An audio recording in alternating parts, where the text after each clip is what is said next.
Bonjour, merci d'être avec nous en direct en Bourgogne et en Franche-Comté. Nous avions prévu de débattre de la campagne des élections régionales, mais il y a une semaine et quelques heures, Paris était frappé par une vague d'attentats sans précédent. Des événements qui se sont prolongés cette semaine et qui impactent l'ensemble de la société française, de la vie quotidienne à la vie politique. France 3 a donc décidé dans toute la France de consacrer cet espace à ce moment très particulier de la vie de notre pays. Bonjour Catherine. Bonjour Lilian, bonjour à tous. Je vais donc vous présenter les 4 invités présents sur ce plateau.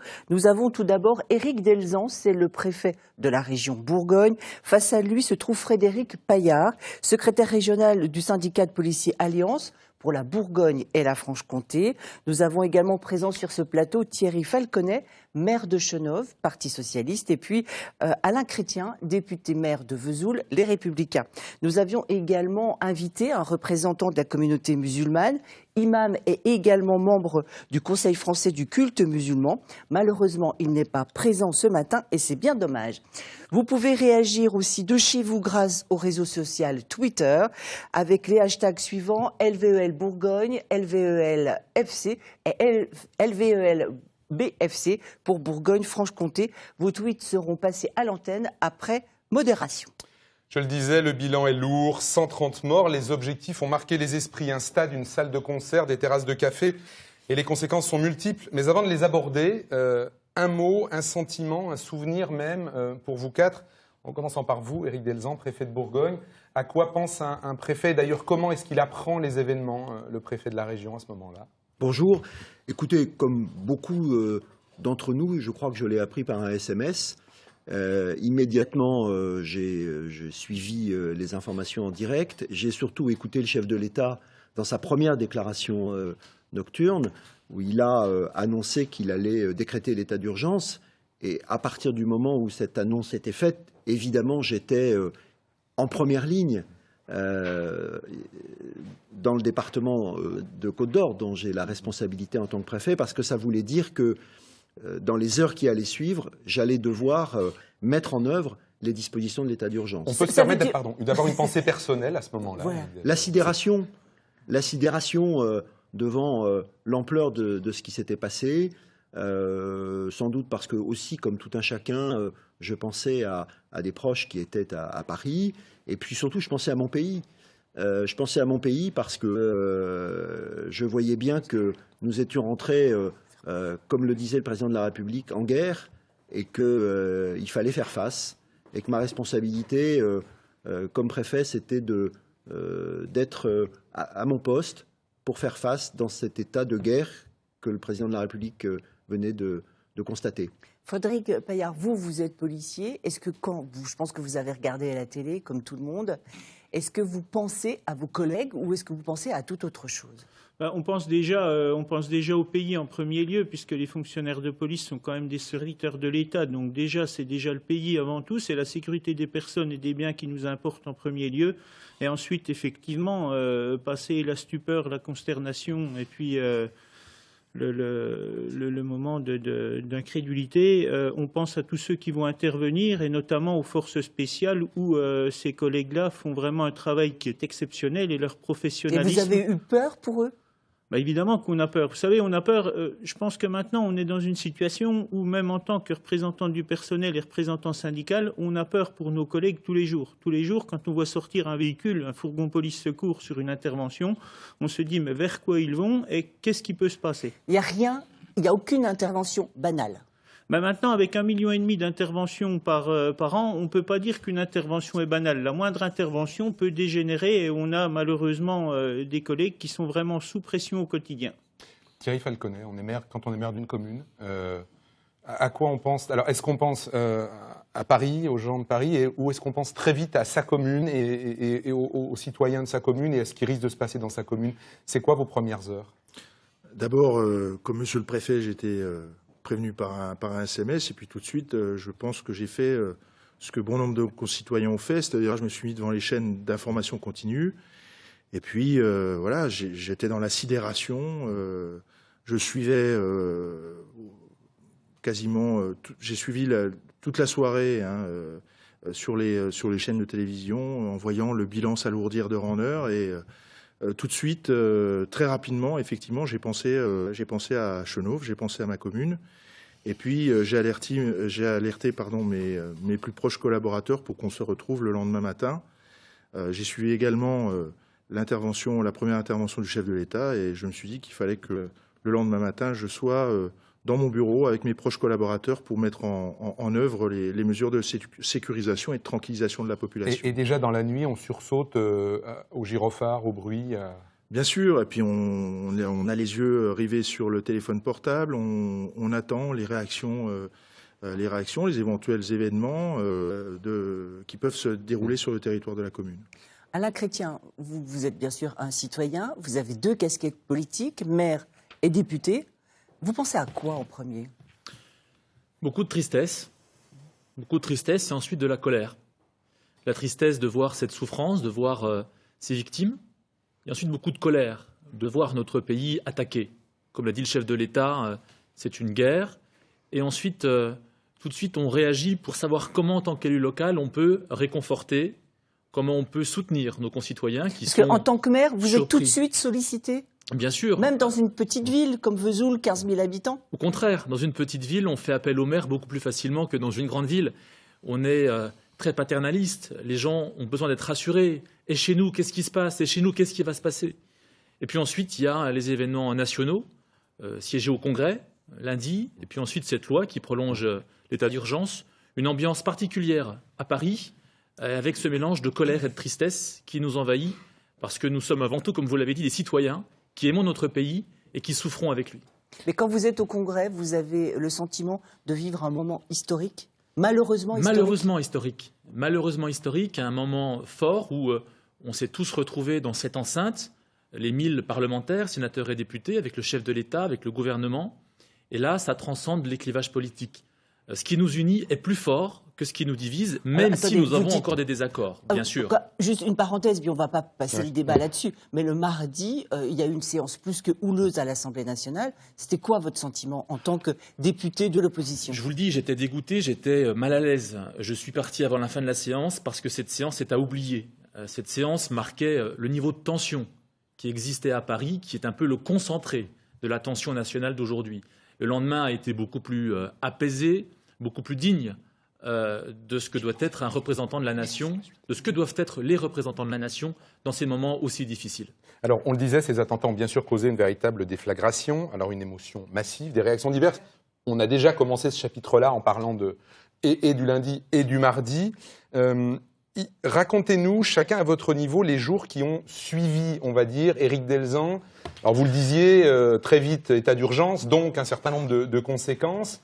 Il y a plein de choses qui, comme un engrenage, on va dire, se mettent en marche à ce moment-là. Oui, la première urgence dans ce cas-là, c'est de réunir autour de moi toutes celles et ceux qui ont un rôle à jouer, encore une fois, dans la situation qui se présentait. J'ai réuni dès le samedi matin l'état-major de sécurité avec les responsables de la police, de la gendarmerie, de la justice, de l'ensemble des services qui pouvaient être appelés à jouer un rôle ou avaient une responsabilité dans un secteur particulier, en particulier le recteur de l'académie par exemple, parce qu'il fallait tout de suite pouvoir prendre toutes les dispositions utiles.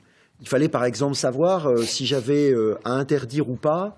Le week-end dernier, il y avait, comme vous le savez, à Beaune, des événements très importants. Fallait-il que je prenne une décision d'interdiction? J'avais la décision à prendre entre 9h du matin et 10h du matin. Et tous les rassemblements causés par l'émotion, parce que dans beaucoup de communes... Et bien entendu. Et il y a eu beaucoup de questions à ce sujet-là. Et bien entendu. Et c'était pas facile de dire, par exemple, je vous demande de ne pas vous rassembler de manière impromptue, parce que des rassemblements nécessitent d'être sécurisés et que je mobilise toutes les forces de sécurité, de police et de gendarmerie sur des missions qui sont prioritaires. Et ce n'est pas une décision facile parce que les gens avaient besoin d'exprimer leurs émotions. Mais j'observe que le lundi, ça a été aussi très fort et dans toutes les villes de la région, dans tous les chefs-lieux, où beaucoup d'habitants de cette région, Bourgogne et de cette région Franche-Comté, se sont réunis.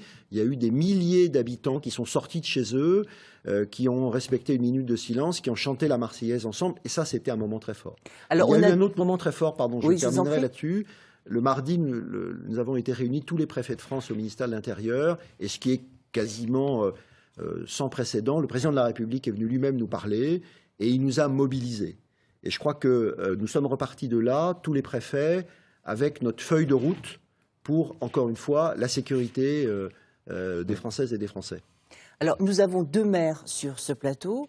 Ils ont pris des décisions diamétralement opposées compte tenu donc, des circonstances. Vous, Thierry Falconet, vous avez annulé un spectacle qui devait avoir lieu. Et vous, Alain Joyandet, vous maintenez Alain Chrétien, vous maintenez la fête de la Sainte-Catherine mercredi à Vesoul. Alors, pourquoi vous avez pris la décision d'annuler votre spectacle? Écoutez, tout d'abord, c'est une décision qui n'est pas facile à prendre. C'est-à-dire que j'ai, comme je vous le disais tout à l'heure, réuni un certain nombre de collaborateurs, des élus autour de moi pour prendre la température de l'état d'esprit. Ensuite, nous nous sommes rendus sur le terrain, c'est-à-dire que nous avons circulé dans les installations sportives, dans les installations culturelles qui étaient ouvertes samedi matin, et nous étions en contact avec la population. Et vraiment, nous avons ressenti à ce moment-là toute la tristesse, toute la sidération, tout le désespoir de nos concitoyens, et puis ce deuil qui était présent. Le deuil national avait été décrété par le chef de l'État, et il est vrai qu'après avoir pris l'avis de la préfecture à ce sujet, je remercie vraiment le préfet et ses services pour la disponibilité dont ils ont su faire preuve à ce moment-là. Vous répondez à la question qu'on allait vous poser. Est-ce que dans ce cas-là, on a un rapport avec le préfet? Oui. Vous l'avez tout de suite au téléphone? J'ai eu sa directrice de cabinet qui, effectivement, à qui j'ai fait part de mes réflexions et à qui j'ai dit que je souhaitais que le deuil à Chenôve soit strictement respecté. Je sais qu'il y a eu des réactions.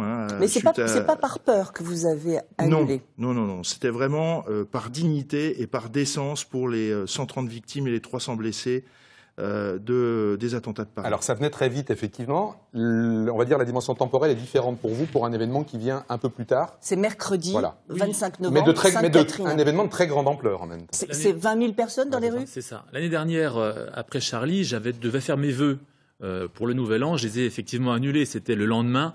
On ne peut pas se réunir de manière festive quand on vit des moments comme cela. La Sainte-Catherine, comme vous l'évoquez, c'est le 25 novembre prochain, 25 000 personnes. Une tradition qui a presque 500 ans. J'ai beaucoup réfléchi depuis ces événements tragiques de vendredi. J'ai finalement pris la décision de maintenir cette fête avec, comme vous l'avez dit, un lien étroit avec la préfecture, avec les services de police. Nous n'avons pas voulu montrer notre peur, même si chacun est inquiet. Est-ce que vous avez peur quand même? On a tous peur aujourd'hui. On a tous peur. Bien malin celui qui peut vous dire aujourd'hui « je suis serein, il ne m'arrivera rien ». Dans le métro à Paris, à Chenôve, à Dijon, à Vesoul, partout, on est légitime à avoir cette peur. Donc j'ai beaucoup travaillé avec les services de la préfecture. Nous aurons un service d'encadrement assez spécifique, on va dire renforcé, pour cette journée spéciale à Vesoul. Ça veut dire combien d'hommes mobilisés? Vous voulez pas le dire? Pas les chiffres. Disons que la Sainte-Catherine sera encadrée, sera renforcée.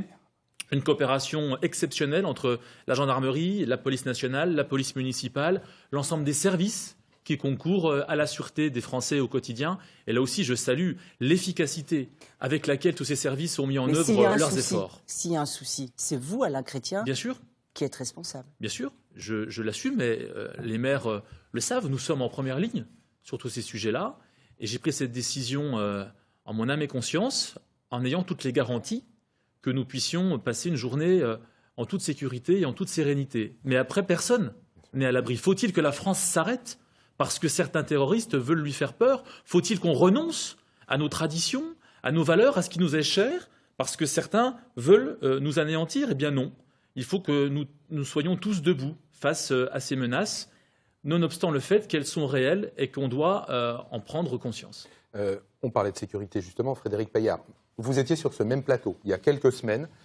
On parlait de ce que les syndicats de police demandaient comme moyens supplémentaires. C'était avant que François Hollande n'annonce déjà précédemment des moyens supplémentaires pour la police. Vous nous disiez déjà, on s'en souvient, c'est le moment où un certain nombre de CRS avaient fait, sinon grève, du moins geste de mauvaise humeur. Ils s'étaient tous mis en arrêt maladie. Voilà, c'est ça.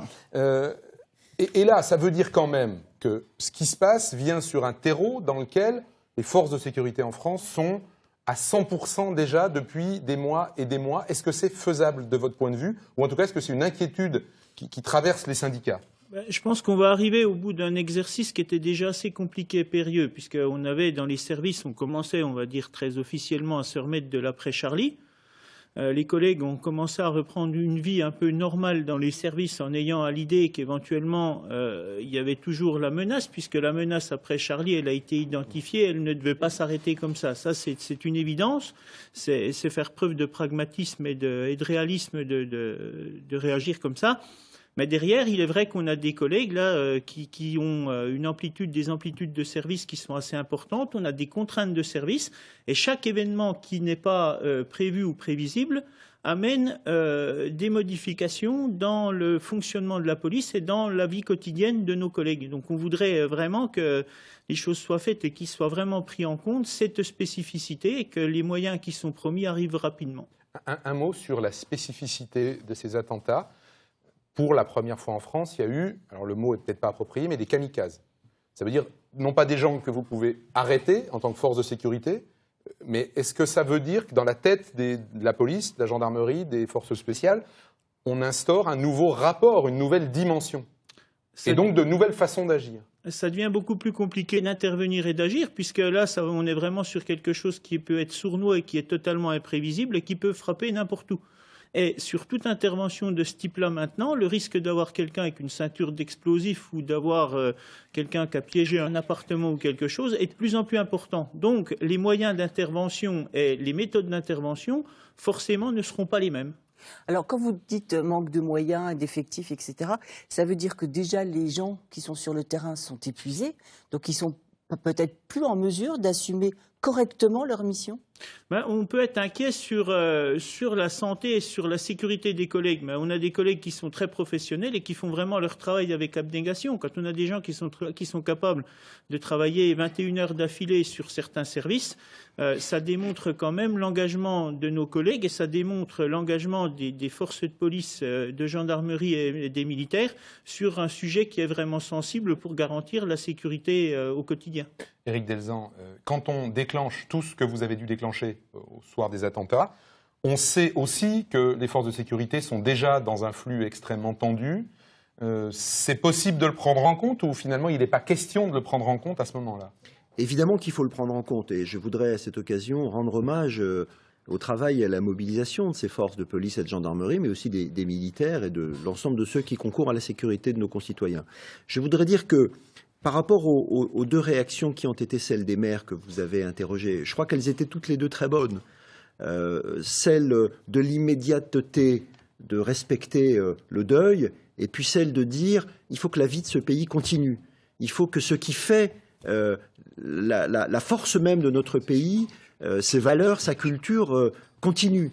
Il ne faut pas donner la satisfaction de nous arrêter de vivre. Et c'est très important que cette fête de la Sainte-Catherine ait lieu. Et je sais, parce que j'en ai parlé avec ma collègue de la Haute-Saône, que ça nécessite des moyens effectivement importants. Je rappelle à cet égard que tout ne peut pas reposer sur le rôle de la police et de la gendarmerie. Il faut que les organisateurs de ces manifestations prennent leurs responsabilités pour assurer un certain nombre de mesures. Hier soir, par exemple, je me suis rendu dans des lieux à Dijon pour vérifier que les conditions de sécurité d'accès à des lieux publics, le stade, le Zénith, étaient bien respectées. Mais j'ai constaté aussi que la population était au rendez-vous de ces événements. Et c'est très important. Attends, je vous interromps, parce que là, quand vous dites donc les organisateurs, on voit par exemple que le maire de Cannes a monté des espèces de milices, parce que je ne trouve pas d'autre mot, de citoyens vigilants. Est-ce que c'est à ça que vous appelez ou pas? Je ne peux pas du tout commenter ce que fait le maire de Cannes. Je peux vous dire ce que moi je demande. Hier soir, j'ai réuni 500 élus de la Côte d'Or. Quand vous demandez l'intervention des citoyens, ça veut dire quoi concrètement? Je vais vous dire. Hier soir, j'ai réuni les maires de la Côte d'Or. Ils étaient 500 à être présents. C'est tout à fait exceptionnel. Ce que je leur ai dit, c'est qu'ils ont évidemment un rôle primordial à jouer à cet égard, dans le cadre des responsabilités et des missions qui sont les leurs, et beaucoup d'entre eux, notamment dans les villes les plus importantes, des polices municipales. Et vous savez que le président de la République a dit que l'État apporterait un effort supplémentaire envers les polices municipales, notamment pour leur armement si c'était demandé de leur part. Mais il y a aussi un rôle, évidemment, des citoyens. Et je le dis aussi, les organisateurs de manifestations ont un rôle à jouer, mais il faut qu'ils le fassent dans le cadre des lois de la République. Je crois que c'est très important aujourd'hui. Nous sommes dans l'état d'urgence, mais nous sommes aussi dans l'état de droit. Et les deux doivent se combiner. Et je crois que tous les débats qui ont eu lieu au Parlement cette semaine ont bien montré cette double exigence de faire face à l'urgence avec l'état d'urgence et en même temps de respecter l'état de droit. Et c'est ce qui est notre force dans ce pays, je pense. Autre question pour les maires. On le redit, on avait invité un représentant de la communauté musulmane et on aurait aimé lui poser un certain nombre de questions, mais on peut les poser aussi aux maires qui, dans les jours suivants, je suppose, et vous y répondrez aussi, mais en commençant par Thierry Falconet, est-ce que la communauté musulmane de votre commune, vous avez eu des contacts avec eux? Quel était leur sentiment? Est-ce que la population dans tout le pays était inquiète, mais est-ce que la communauté musulmane, elle était inquiète aussi, et sur quel motif? D'abord, je voudrais juste faire une petite précision sémantique à laquelle je tiens. La communauté musulmane, je ne sais pas ce que c'est. Je connais la communauté des citoyens français à égalité de droits et de devoirs. Je connais des concitoyens de confession musulmane. Je préfère employer cette terminologie. Utilisez celle que vous souhaitez. J'ai été en rapport immédiat avec nos concitoyens de confession musulmane qui étaient eux aussi en colère. En colère parce que tout de suite, ça a été de dire pour eux, nous allons encore porter le chapeau, nous allons encore devoir nous justifier alors que nous ne sommes absolument pas solidaires de ces barbares et de ces terroristes. Et donc, il m'a semblé important, même si je suis un maire laïque, de m'adresser à nos concitoyens de confession musulmane par un message que j'ai adressé à l'imam de la mosquée de Chenôve pour leur dire tout notre soutien et que nous ne faisons pas d'amalgame. Ils sont à part entière des citoyens français à égalité de droits et de devoirs. Est-ce que vous avez noté beaucoup de musulmans dans les rassemblements et dans les minutes de silence? Parce que c'est peut-être le moment pour eux, justement en participant à ces mouvements de solidarité, de faire en sorte que l'amalgame ne soit pas fait. J'ai réuni près de 500 personnes pour la minute de silence à Chenôve lundi sur le parvis de l'hôtel de ville. Ensuite, nous avons tenu un conseil municipal extraordinaire qui a aussi rassemblé un nombre conséquent de nos concitoyens. Il y avait toutes les catégories de population étaient représentées, des jeunes, des moins jeunes, de toutes origines et de tous les quartiers. Voilà. Cet esprit d'unité nationale qui est porté par le chef de l'État, aujourd'hui, les maires portent cette unité de leur ville, dans leur ville. Et c'est très important pour nous. Alain Chrétien, ça s'est passé comment chez vous? Vous savez, ça fait très longtemps à Vesoul, quelques années maintenant, qu'on travaille sur la citoyenneté. Qu'est-ce que la citoyenneté? Qu'est-ce que ça signifie que d'appartenir à une nation, de partager ses valeurs? Donc moi, je n'ai aucune inquiétude chez les Vésuliens sur ce sujet, parce que peu à peu, on les sent sensibilisés. On les sent avertis sur ce sujet, quelles que soient leurs origines. Et moi, je serais tenté de dire que tout le monde est le bienvenu en France à partir du moment où il exprime son amour pour le pays qui l'accueille. Et c'est sur ces sujets-là qu'on va nous attendre dans les mois et les années qui viennent, parce qu'il y a les mesures d'urgence, comme on l'a tous dit. Qu'est-ce qu'on fait dans les jours qui suivent? Et ensuite, comment on se remet en cause dans notre action sur le long terme? Quelle pédagogie on fait? Comment se fait-il qu'aujourd'hui, un gamin de 15 ans puisse crier « Vive Daesh » Comment se fait-il qu'aujourd'hui, des enfants ne respectent pas la minute de silence? Il faut qu'on se remette en cause par rapport à ces comportements-là. Pourquoi en est-on arrivé là? C'est ça la vraie question. Et comment faire pour que ces jeunes comprennent qu'aujourd'hui, ils ne respectent pas les valeurs d'un pays qui les a accueillis? C'est la vraie question, quelle que soit l'origine, parce que vous avez des petits Français bien français qui ont le même comportement. Et on le voit avec tous ces convertis nés en France d'origine française. Ça crée un vrai sentiment de malaise par rapport à la défense de nos valeurs. Vous savez, il y a quelques années, certains voulaient changer les paroles de la Marseillaise parce qu'ils la trouvaient belliqueuse. Relisez-les, les paroles de la Marseillaise aujourd'hui. Elles sont d'une cruelle actualité. d'une très cruelle actualité. Il y a un couplet numéro 11 qui est différent des autres, Alors, moins belliqueux que les autres. Malgré tout, vous, en tant que maire, quel est le pouvoir que vous avez, par exemple, sur une mosquée, puisque à la mosquée de Vesoul sont passés plusieurs jeunes franc-comtois qu'on a retrouvés après en Syrie. Vous, quel est votre pouvoir? Très limité. Aujourd'hui, ce pouvoir Vous dites limité parce que vous ne voulez pas dire aucun pouvoir? Non, le seul pouvoir qu'on a, c'est le pouvoir de cohésion, le pouvoir de dialogue, le pouvoir de mettre les gens en relation les uns avec les autres. Mais le pouvoir de répression, de suivi, de signalement appartient à l'État avec des services hyper compétents, la DGSI, les services territoriaux. Bref, l'État connaît son territoire. Nous, en tant qu'acteurs locaux, on a bien sûr le pouvoir de police municipale, d'interdire certains rassemblements, de réglementer la voie publique.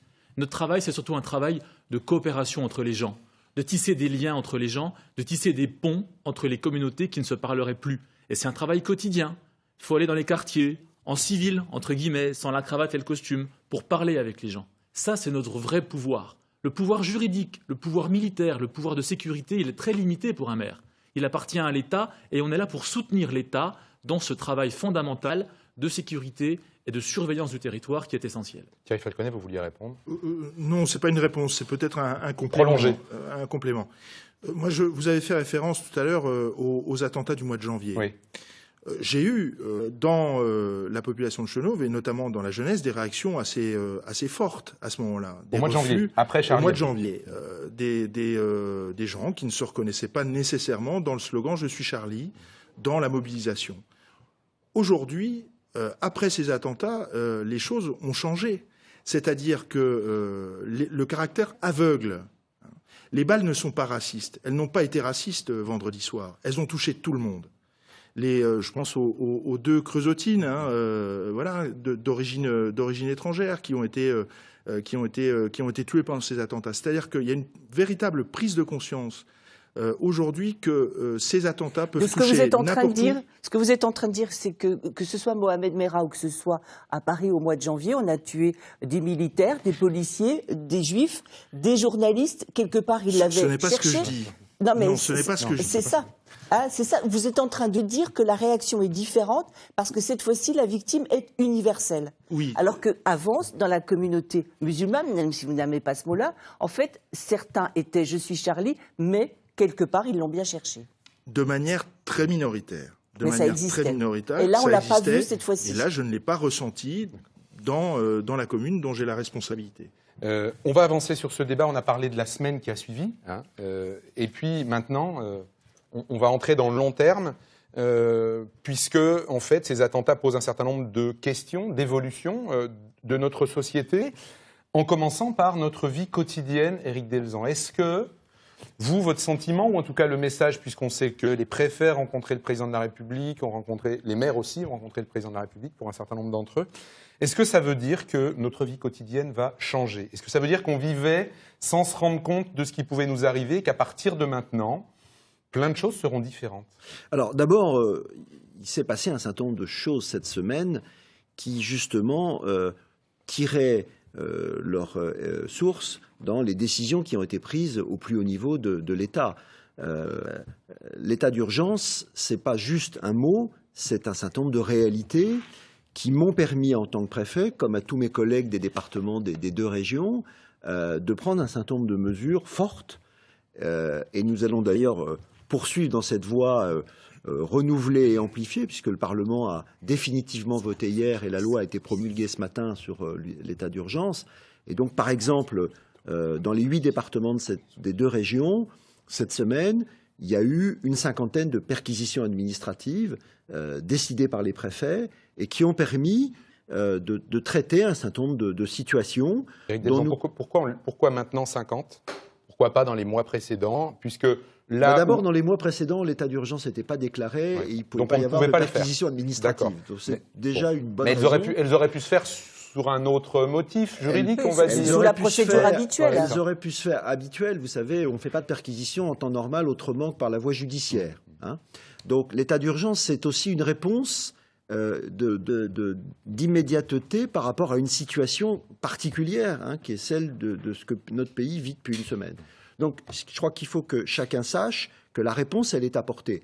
Elle ne se borne pas à cela, évidemment, mais elle est apportée et elle permet de vérifier ce qui se passe, de mettre à l'écart éventuellement des personnes qui présentent une dangerosité particulière, de saisir des armes. Voilà, c'est ça la réaction immédiate qui est prise et je peux vous assurer qu'elle ne s'arrêtera pas, mais dans un cadre juridique, encore une fois, qui est celui de l'état de droit. Oui, Monsieur Paillard, par rapport justement à ces mesures, etc., ça veut dire quoi concrètement pour vous et pour votre relation à la population ?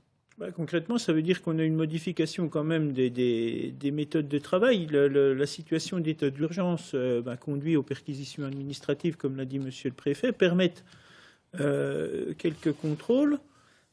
Ça a une lisibilité à 3 mois puisque l'état d'urgence est promulgué jusqu'à la fin du mois de février, mais il faudra qu'après les choses évoluent également pour que les policiers puissent travailler et continuer à faire leur travail, on va dire, de façon logique suite à ces événements. C'est-à-dire que, comme le dit Monsieur le Préfet, l'État de droit doit reprendre ses droits, mais éventuellement, on pense qu'il faudrait que certaines choses évoluent, notamment en matière de lutte contre le terrorisme, et que les lois et les articles du Code pénal qui sont dédiés à cette situation-là puissent évoluer dans un sens favorable pour permettre... Ça, c'est le député Alain Chrétien qui va nous répondre tout à l'heure, mais par exemple, le fait que les policiers, même hors service, aient le droit de garder leurs armes. Qu'est-ce que ça change pour vous? Est-ce que vous pensez que c'est une bonne mesure ou pas? Au moins jusqu'à la fin de l'état d'urgence, déjà, ça va déjà amener du monde en armes sur le terrain, puisque on a quand même vu que vendredi soir, le fait subi par le pays était quand même relativement violent, que la violence peut s'installer partout. On l'a vu autour du Stade de France, on a vu tout ça. Ce qui était terrible, c'est qu'à l'intérieur du Bataclan, il y avait un couple de policiers qui étaient là, mais qui n'avaient pas leurs armes. Allez, je pense qu'il faut quand même qu'on garde une proportion entre... Vous pensez qu'ils n'auraient pas emmené leur arme pour aller au concert de toute façon? Il faut être pragmatique, on ne va pas à un concert de rock avec une arme. Je pense que quand même, quelque part, à un moment, faut peut-être qu'on ait quand même, je ne vais pas dire l'intelligence, mais je pense du bon sens. Faut que ça soit fait quand même dans le bon sens. Dans le bon sens, c'est au quotidien, dans les déplacements des policiers. Déjà, on avait la possibilité, l'arme était déjà conservée sur le temps de transport pour se rendre au travail.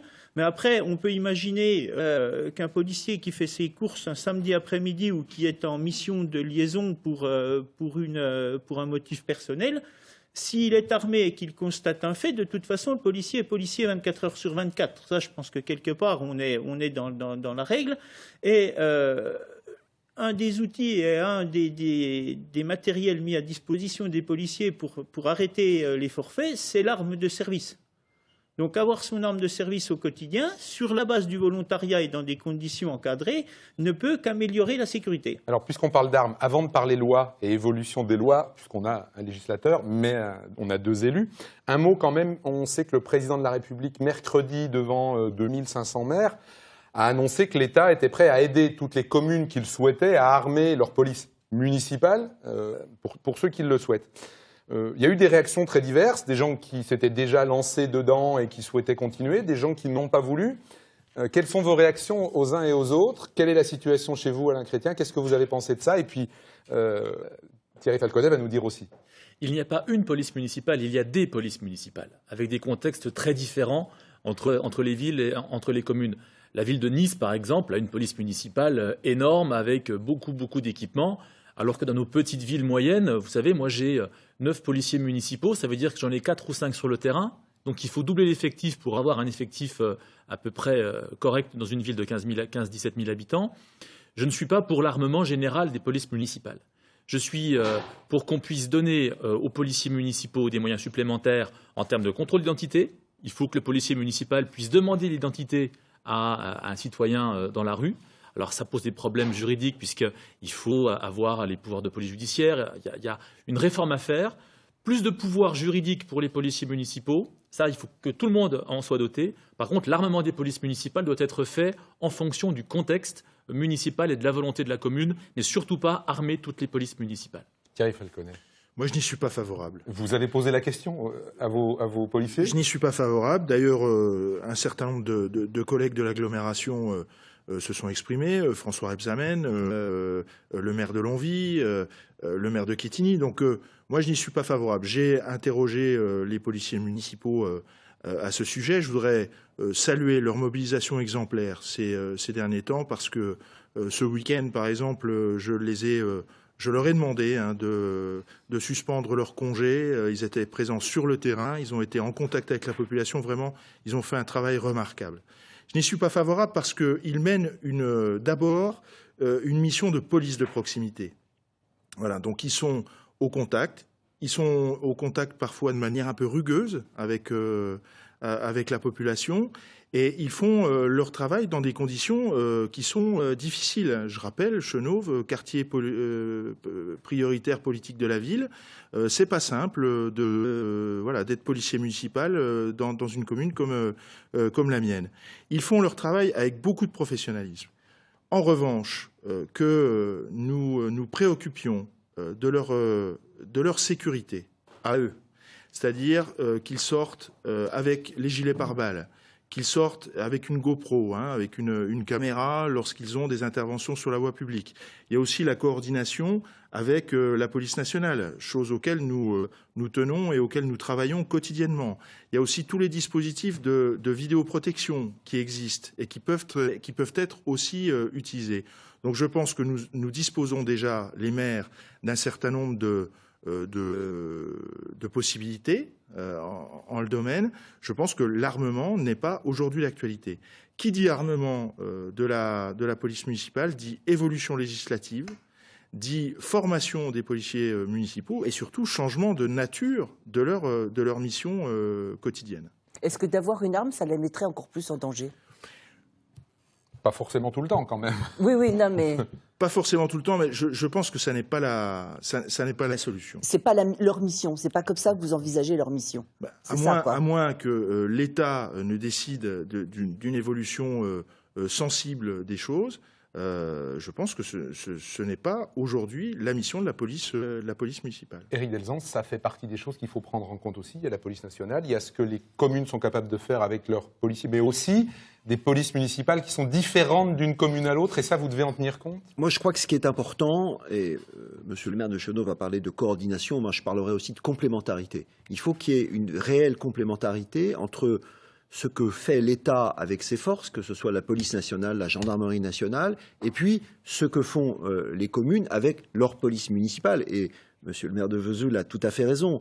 On ne peut pas du tout être dans la même situation quand on a une police municipale avec une dizaine de personnels et quand on en a une avec 150. Ce n'est pas du tout la même nature. Mais l'important, je crois, c'est que ces polices ont chacune leur rôle, ont chacune leur responsabilité. L'important, c'est de les faire travailler en complémentarité, c'est de ne pas être dans la confusion. Et je crois que les citoyens sont très attachés à bien voir le travail des unes et des autres. Vous savez, ce que je constate aujourd'hui, c'est que dans le cadre des conseils locaux de prévention de la délinquance, par exemple, on a considérablement fait converger la manière dont police nationale, quand on est en zone police, et police municipale travaillent. Ça, c'est tout à fait essentiel. C'était la revendication de beaucoup de maires mercredi à Paris, ces conseils locaux de prévention de la délinquance, en demandant à ce qu'ils soient plus efficaces et qu'il y ait un partage d'informations beaucoup plus grand à l'intérieur. C'est une piste ? Oui, bien entendu. Vous voyez, par exemple, avec l'accord du président du Grand Dijon, nous allons créer une instance intercommunale de prévention de la délinquance qui va concerner les principales communes de l'agglomération dijonnaise. Pourquoi ? Pas pour créer une super police d'agglomération, pas du tout, mais pour faire de la coordination. Pourquoi ? Parce qu'aujourd'hui, dans une agglomération comme celle de Dijon, c'est la structuration urbaine avec le tramway qui a changé la donne. Et aujourd'hui, il faut faire travailler ensemble. Il y a une zone police, une zone gendarmerie. Il faut faire bien travailler ensemble la police et la gendarmerie. Il faut faire bien travailler ensemble police municipale, police nationale.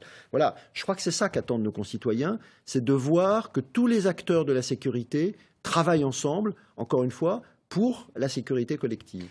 Vous comprenez le sentiment des maires en général qui ont l'impression d'avoir beaucoup de responsabilités sur leurs épaules et relativement peu d'informations qui leur viennent justement de l'État et des préfectures. Écoutez, je peux tout à fait entendre ce que vous dites. Hier soir, quand je me suis adressé à 500 maires de la Côte d'Or, je n'ai pas eu le sentiment qu'il manquait d'informations. Je crois effectivement qu'il y a beaucoup d'informations. Parfois, il faut surtout trouver le moyen de la donner de la meilleure manière possible.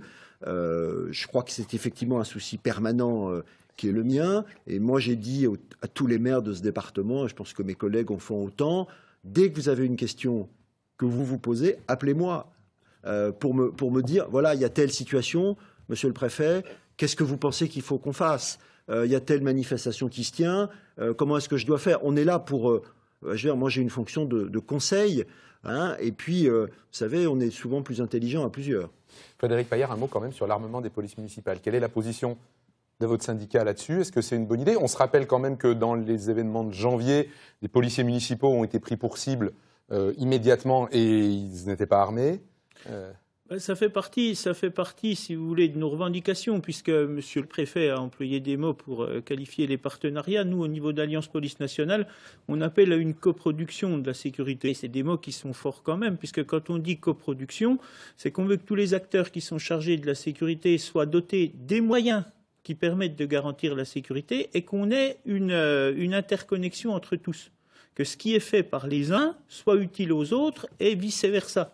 Ça, c'est quelque chose qui doit être la règle. Ensuite, après, les textes, de toute façon, je pense que vu la situation du pays actuellement, les choses vont évoluer très logiquement. Il y a des choses qui vont bouger. L'armement des policiers municipaux fait partie, sur la base du volontariat, et comme les maires l'ont rappelé, et comme Monsieur le Préfet l'a rappelé également, font partie d'une possibilité. Cette possibilité, si les personnels qui sont dans ces polices municipales sont en demande, si les effectifs sont suffisants et s'il y a une réelle nécessité dans le type de missions qui leur sont confiées, je pense qu'on ne peut pas négliger ce fait-là, et les policiers municipaux doivent être armés et dotés des matériels et matériaux qui permettent d'accomplir leur mission. Alors, il nous faut parler de loi aussi, vous l'avez dit tout à l'heure. On se souvient qu'il y a quelques semaines, allez un peu plus, quelques mois, une partie de la classe politique s'est écharpée sur la loi renseignement que beaucoup jugeaient liberticide. Et puis finalement, l'état d'urgence est prolongé de 3 mois. Le chrétien bouge la tête en disant c'est pas vrai. Ah, quand même un petit peu. L'état d'urgence est prolongé de 3 mois. On parle même d'un changement constitutionnel sans que finalement personne n'y trouve à redire à peu près dans la classe politique. Vous allez nous le dire, mais la gauche d'abord, parce que c'est une partie de la gauche qui avait pu s'opposer à la loi renseignement de Thierry Falcone. Il y aura un après 13 novembre 2015. Voilà, je pense que la gauche, le Parti socialiste, dont je suis membre, doivent prendre toute la mesure de ce qui s'est passé vendredi soir. Elle le prend. Je crois que le chef de l'État... Je vous interromps. Par exemple, la prolongation pour l'état d'urgence, 6 députés de la majorité, 3 écologistes, 3 socialistes, dont Barbara Romagnan, députée socialiste de la première circonscription du Doubs, oui, ont voté contre. Oui, et il faudrait faire la soustraction. Et les autres ont soutenu l'état d'urgence. Je pense qu'il y a une réaction quasi unanime de la majorité pour soutenir le chef de l'État. Le chef de l'État aujourd'hui est le garant de la sécurité publique, de nos concitoyens. Il est aussi le garant de la politique étrangère qui est menée actuellement et dont on note des inflexions très sensibles. Je pense que c'est une position de responsabilité. Moi, je soutiens et nous soutenons le chef de l'État. Et puis, surtout, nous avons besoin d'unité et de cohésion nationale derrière le chef de l'État pour que nous réglions cette question du terrorisme islamiste. Vous avez prononcé le mot tournant, c'est vraiment ça, au sein de votre parti, mais au sein de la gauche aussi. Est-ce que c'est sous la pression de la population, d'une certaine manière, ou c'est pas sous la pression, le mot est peut-être fort, mais sous l'émotion générale aussi, que un certain nombre d'élus s'aperçoivent que, on va dire, le logiciel ancien n'est peut-être plus adapté aujourd'hui? Ça fait un moment quand même que la gauche a pris conscience d'un certain nombre de réalités. En matière de ses maires, beaucoup. Oui, des élus locaux et puis aussi de la population. Je crois que nous avons rompu avec un certain angélisme et nous sommes dans une position de responsabilité par rapport aux questions de sécurité publique. Bien entendu, nous sommes foncièrement attachés aux libertés individuelles, mais aujourd'hui, force est de constater qu'après le 13 novembre, nous devons prendre des mesures, peut-être temporaires, je l'espère, de restriction des libertés individuelles. Si vous me posez la question, est-ce qu'il faut choisir entre la sécurité et des libertés pleines et entières, je dis aujourd'hui, nous choisissons la sécurité. Alors, juste un mot, donc un sondage donc, qui est sorti cette semaine, 84% des Français sont pour davantage de contrôle si ça leur apporte une meilleure sécurité. 84% de la population. Alain Chrétien, vous êtes à l'Assemblée, vous votez les lois, vous aussi. On le disait, il y a eu quelques voix discordantes, mais globalement, c'est une unanimité dans les deux chambres, encore plus forte au Sénat d'ailleurs, sur ce qui est proposé pour l'instant. Vous partagez cette position? Il y a un avant, il y a un après, y compris dans les textes et dans ce qui va régir notre vie en société? Vous savez, la semaine qu'on a vécue est une semaine historique, comme on l'a dit, qui nécessite que la France soit unie derrière l'exécutif. Moi, je suis dans cette position, mais le temps du débat reviendra. Le temps des contradictions reviendra. On l'a dit, nous demandions cette inflexion que le président a évoquée dans son discours du Congrès depuis longtemps. Une inflexion en politique étrangère. Qu'est-ce qu'on fait avec Bachar el-Assad? Une inflexion en politique sécuritaire avec cette fameuse déchéance de nationalité que la gauche ne voulait pas entendre parler, dont elle ne voulait pas entendre parler il y a quelques mois et qui maintenant est à l'ordre du jour. Des inflexions qui sont bonnes parce que nous les demandions. Pas de polémique. Nous sommes dans un temps d'action. Nous devons soutenir l'État, soutenir les forces de police dans un temps de protection. Mais la démocratie doit jouer son rôle, et nous devrons un jour demander des comptes au gouvernement sur le temps qui a été perdu pour prendre ces décisions qui sont indispensables. Vous parliez de modifications législatives. J'étais en commission des lois mercredi soir pour l'examen de cette loi qui prolonge l'état d'urgence pour 3 mois. J'ai proposé que les services de police puissent saisir les ordinateurs et les téléphones portables lors des perquisitions administratives. Car pour l'instant, ça n'est pas possible. Il faut judiciariser, il faut donc trouver une infraction. Donc maintenant, c'est possible? Non, justement. Je l'ai Toujours pas. redemandé en séance publique de l'Assemblée nationale jeudi matin devant le Premier ministre. On m'a opposé un refus, alors que c'est indispensable. Vous imaginez que les policiers rentrent dans un domicile, ils trouvent un ordinateur. Ils n'ont pas le droit d'exploiter l'ordinateur s'il est éteint, s'il y a un mot de passe ou s'il est endommagé. Il faut que ce soit le procureur qui trouve une infraction pour pouvoir emmener l'ordinateur afin d'extraire les données dans un laboratoire. Moi, je demande qu'on puisse le faire sans l'autorisation du procureur. Donc vous voyez qu'il y a encore beaucoup de travail à faire sur ces modifications législatives afin qu'on puisse donner aux services de police des vrais pouvoirs concrets d'investigation, mais ça doit se faire maintenant, pas dans 3 mois. Donc réviser la Constitution, peut-être, on verra bien, on ne sait pas ce qu'il y a dans cette révision de la Constitution. Aujourd'hui, l'urgence, c'est donner maintenant aux services de police les moyens d'investiguer. Cette révision de la Constitution, puisque donc entre l'article 16 et l'article 36, c'est-à-dire le pouvoir au président de la République ou le pouvoir à l'armée, pour faire simple, on voit bien que c'est plus du tout adapté à la situation. Vous allez quand même avoir 3 mois pour en discuter. Là, il va y avoir un vrai débat. Et vous pensez que donc cette unité nationale va voler en éclats et que chacun va reprendre ses positions? Je ne pense pas qu'elle va voler en éclats. On est dans une démocratie. Et chacun va apporter ses idées, chacun va apporter ses arguments pour faire la meilleure loi possible pour les Français.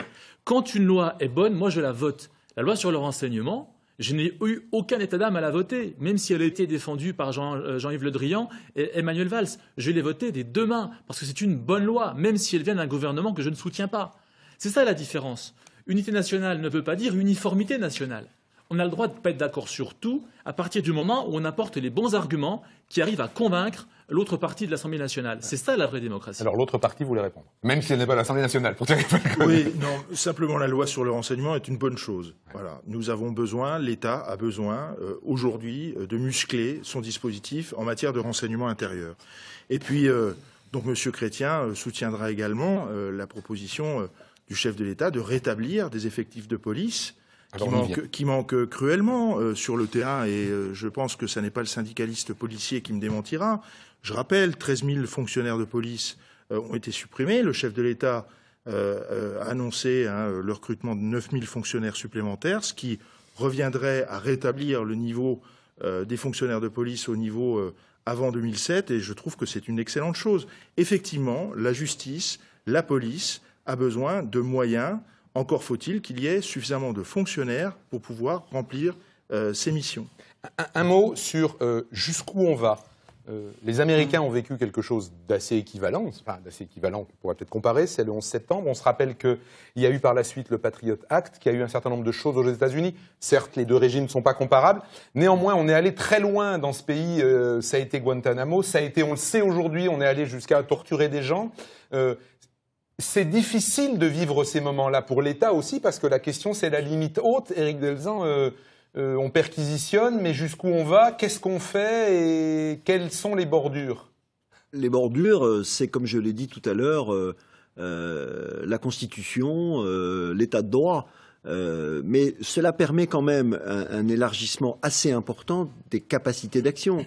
La loi que le Parlement vient de voter, par exemple, permet que le cadre juridique des perquisitions administratives soit étendu. Et monsieur le député, sans aller jusqu'à sans doute la demande que vous aviez faite, j'observe qu'un des articles de la loi élargit la possibilité d'accéder à des informations stockées sur des matériels informatiques. Alors, je crois que c'est déjà une réponse importante parce qu'effectivement, on avait cette contrainte-là.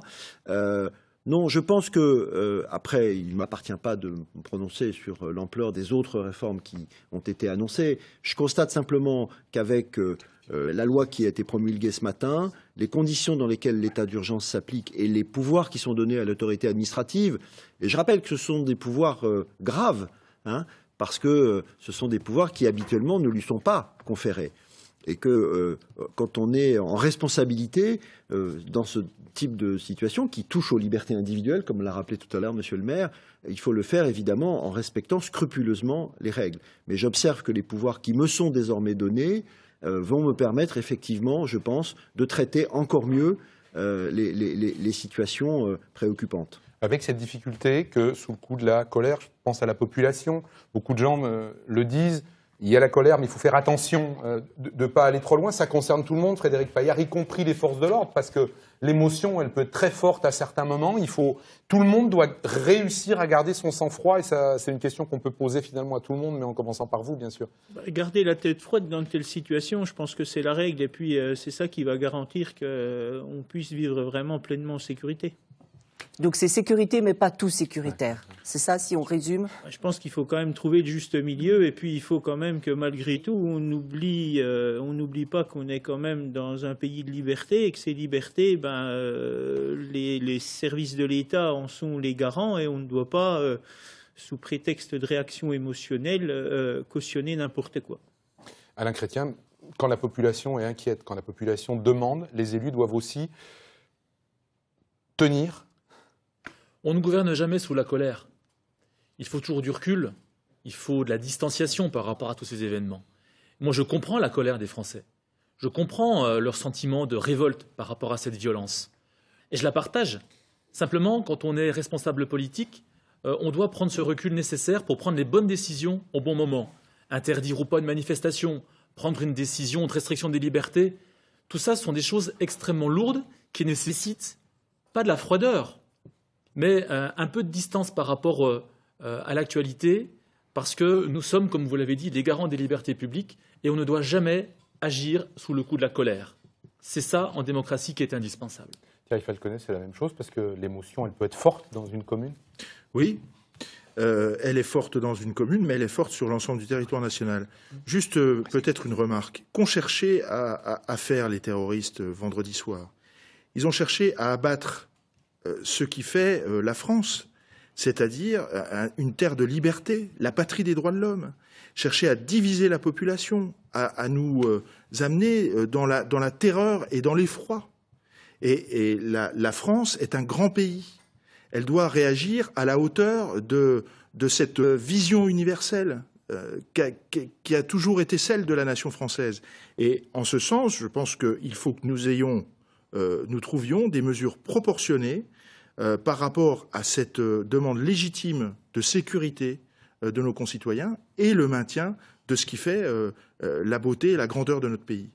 Alors, on va en parler après les informations midi. On parlera aussi de ces phénomènes de radicalisation que parfois les maires sont amenés à voir sans forcément, parfois vous nous le direz, peut-être savoir vraiment comment intervenir. Et puis on parlera aussi de ce qu'a changé, des symboles peut-être, la Marseillaise, des choses qu'on a vu ressurgir. On se retrouve juste après les informations de midi. À tout de suite.